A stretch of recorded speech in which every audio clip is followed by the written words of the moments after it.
Hello guys and welcome back to my channel, and today I will be doing my review on this YouTuber SwitchForce's neutral review on Princess Peach Showtime. So let's begin. My experience with Princess Peach Showtime started off one way and did morph, but I still have concerns, and so I really wanted to bring them to your attention before you drop $60 on PPS. Now, So by the way, the game is about 3 to 4 hours. At least that's how long it took me to beat.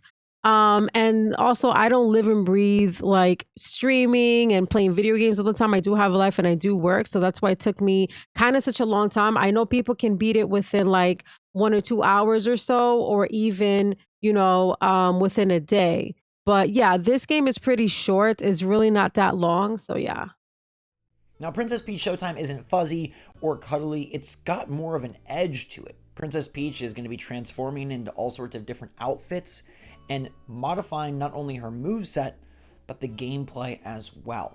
Now, I went into Princess Peach Showtime very excited because Super Princess Peach on the DS was a darn good game. That was a jam. Even though it was about Peach crying and yelling, I mean, she still platformed pretty darn well, and I enjoyed the variety. Honestly, the Princess Peach, I'm sorry, not the Princess Peach, the Super Princess Peach on the DS was actually a really good game. You can actually see like what is she's capable in, the Mario and the Luigi games in their world, and you can, and she's pretty much like more combative more than in this one. In this Showtime game, it's more like she's in a show. She's still fighting enemies. However, she's just in a show trying to, rescue all of the sparklers from Mad and Grape. But overall, I think that game was pretty good. Princess Peach Showtime begins as a very basic affair. It starts off with a jump and a ribbon twirl, and that's about all you can do. Oh, you can strike a pose. Always striking a pose. And striking a pose opens up secret areas where there are, what are those things called? Spotlights. You go to the spotlight and maybe you'll get extra coins. Maybe you'll get one of the medals. You're trying to collect these 10 ribbon medals, 11 ribbon medals, 12 ribbon medals, however many there are per stage. And at least they start off being very obvious. I actually wanted to say something about the striking of the pose. And yes, there are certain parts of the game where you see like a shimmer of a light. And it's kind of like the light is going down into the ground and you basically strike a pose. And then it takes you to another scene where you're able to collect like more coins, or you're able to get like a secret sparkler. I honestly thought that was very adorable. The whole game is literally her going from scene to scene, trying to rescue all of the sparklers. She's not supposed to be so damn rough, because I understand what he's saying in regards of like, all she does is like jump and like swirl her ribbon. And it's like, she's a princess, like, hello, she's supposed to do that until she changes into her outfits and into her role in that scene. Then obviously her mechanics are going to change. So do a nice job of having like challenging-ish collectibles. So if you want to beat the game, okay, no problem. If you want to go for a full 100%, it's going to take more. Princess Peach Showtime begins by not having you have to work very hard at all for the collectibles. The most difficult collectible was a timed-based one where 3 birds flew at you, and if you couldn't ribbon the birds before they went past, you'd miss out on that medal. But like, you have so much time, you'd have to, if you've played any Mario game, this is going to feel like a breeze. Now, the levels that Peach encounters are obviously going to be quite varied, and we saw that with Sword Fighter Peach being able to slice and dice and dodge, and then Patissier Peach not really being able to attack or jump very high at all, and more fitting into prescribed minigames.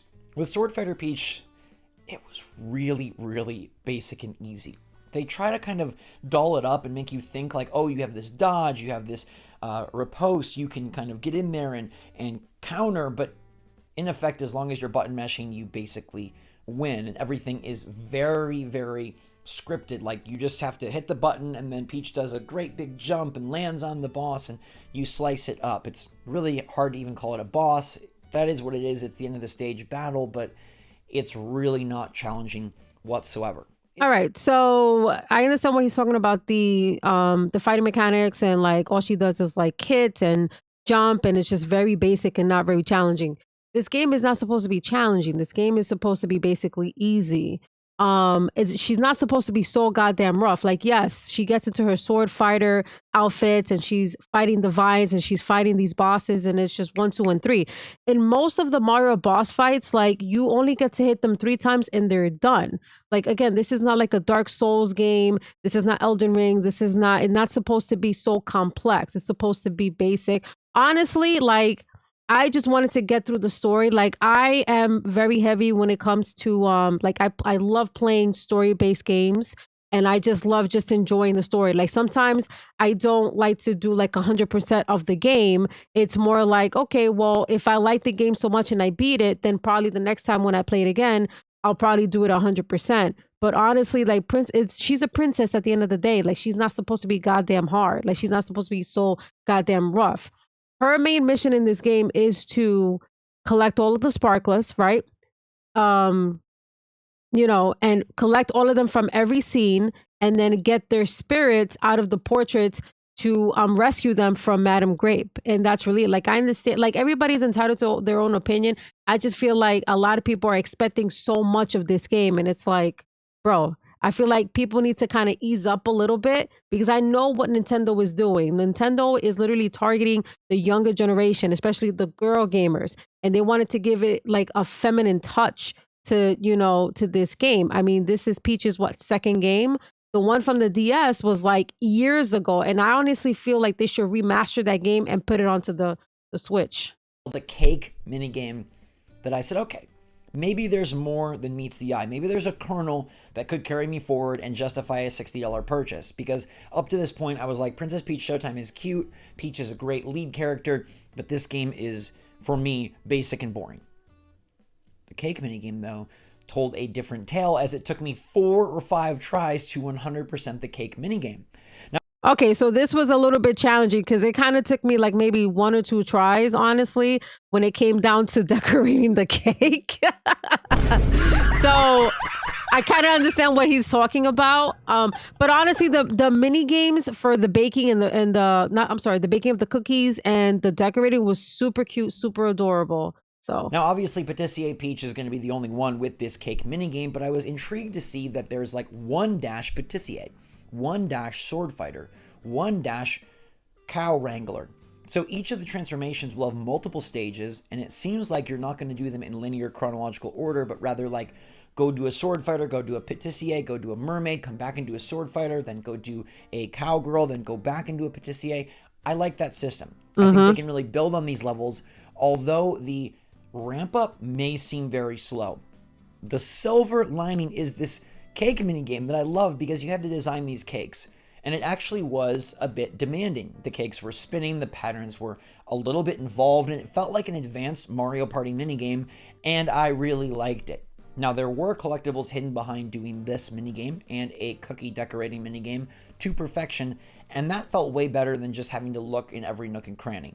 The medals are most... That is true. I mean, on a lot of these scenes, it's like if you didn't look behind the wall, if you didn't toss your ribbon around a plant or a tree or a light, or even the sparklers that were like, you know, either they were sleeping or their noses were like kind of like turning blue and red. And if you didn't, you know, toss your ribbon and stuff, you would not get the secret collectible. So I get it. Mostly just hidden around, or if you help turn someone's frown upside down by shaking your ribbon at them, you'll get a medal. This, though, required you to perfect the minigame in order to get all of the medals. And that made me say, oh, this is the good feel that I like, when they're hiding the stuff behind some more difficult challenge in an otherwise easy game. This right here was very basic. Like I said, pose, ribbon twirl, and then like a jump button, and maybe, well, ribbon twirl became sword slash. Again, this game is supposed to be basic. It's not supposed to be challenging.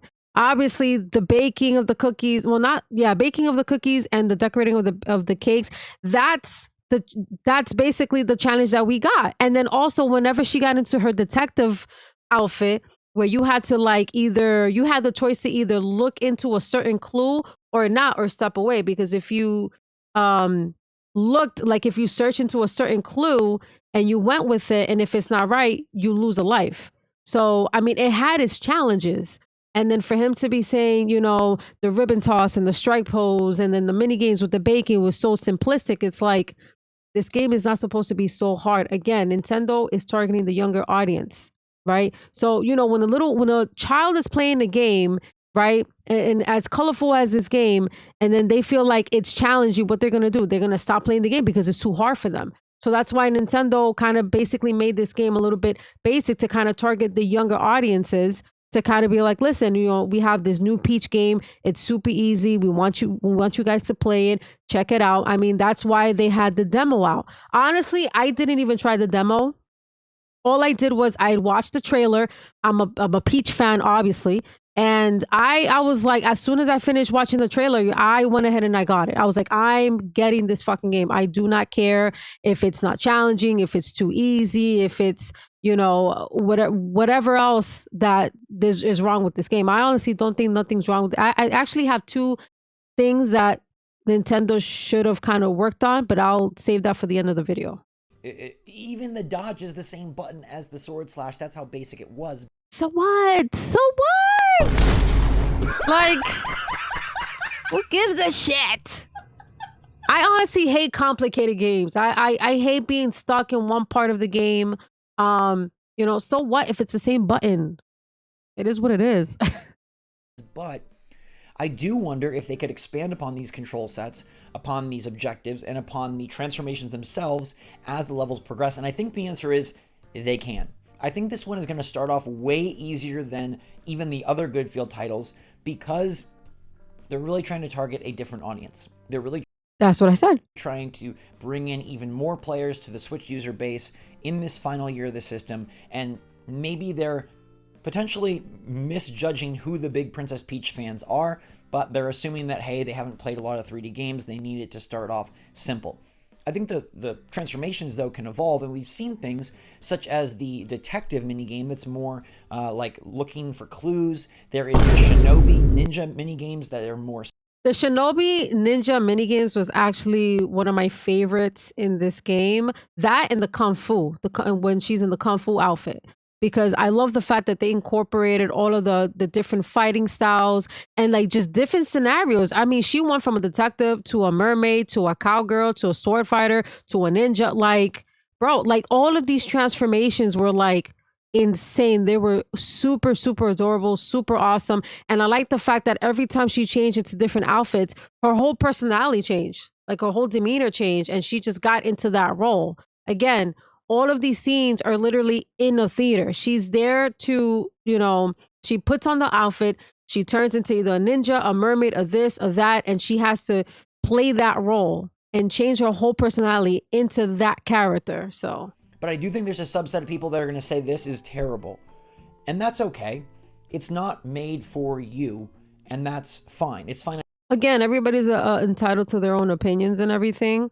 I just don't think that the game was not bad at all. I think that Nintendo did a great job in constructing this game, the plot, all of the characters, and they stayed consistent with the story. It literally reminds me of Mega Man, and it reminds me of Sheamus from Super Smash Bros. Like the whole outfit was just awesome. Which inevitably is going to be a much more hardcore game. Mighty Peach. Also, if they are going to be bringing back titles like Fire Emblem 4, Twilight Princess, and Wind Waker, those are definitely targeted more towards the core Nintendo gamer.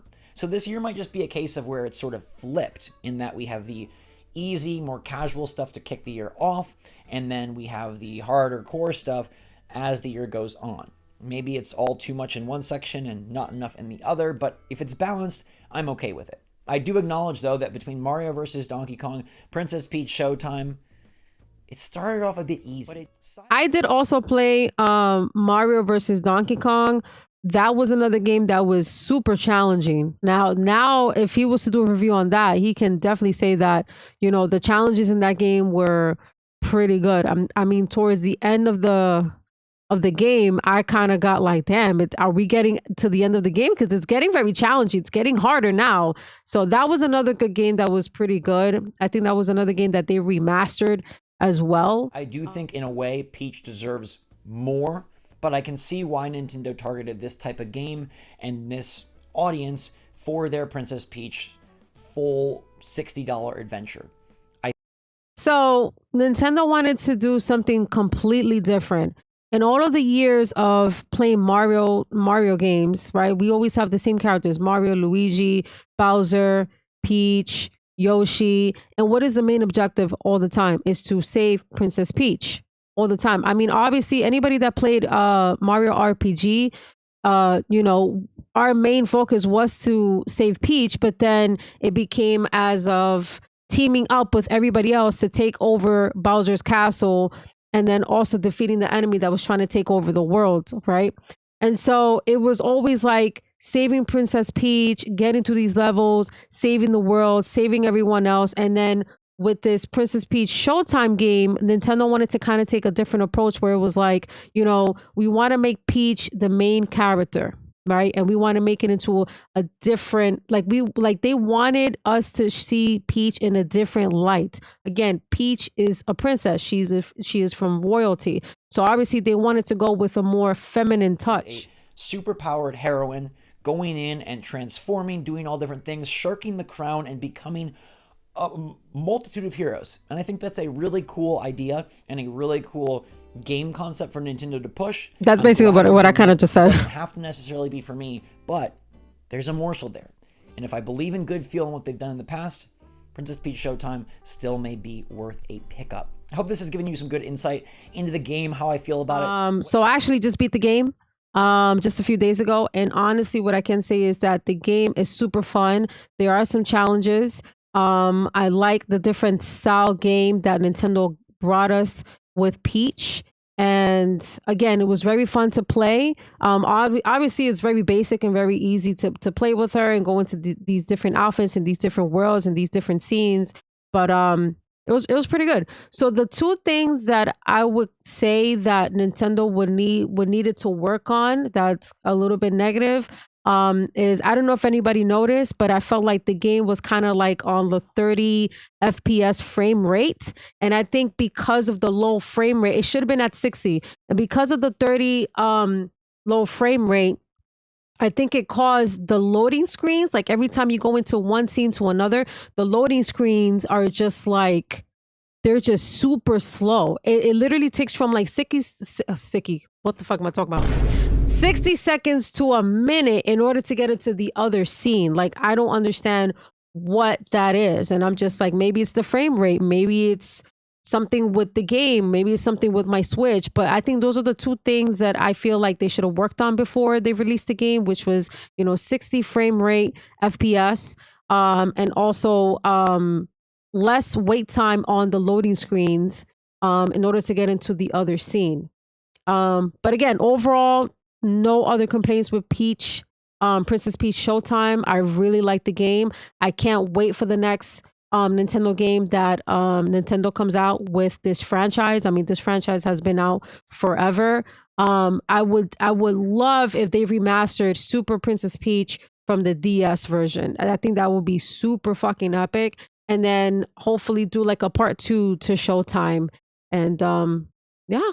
Let's see what happens. But guys, thank you so much for watching this review video. Definitely go check out my other videos on my channel. I do a lot of playthrough videos as well as a lot of reaction videos on my shorts. So definitely go check out my reaction videos, shorts on my channel. And I will see you guys on the next one. Let's go.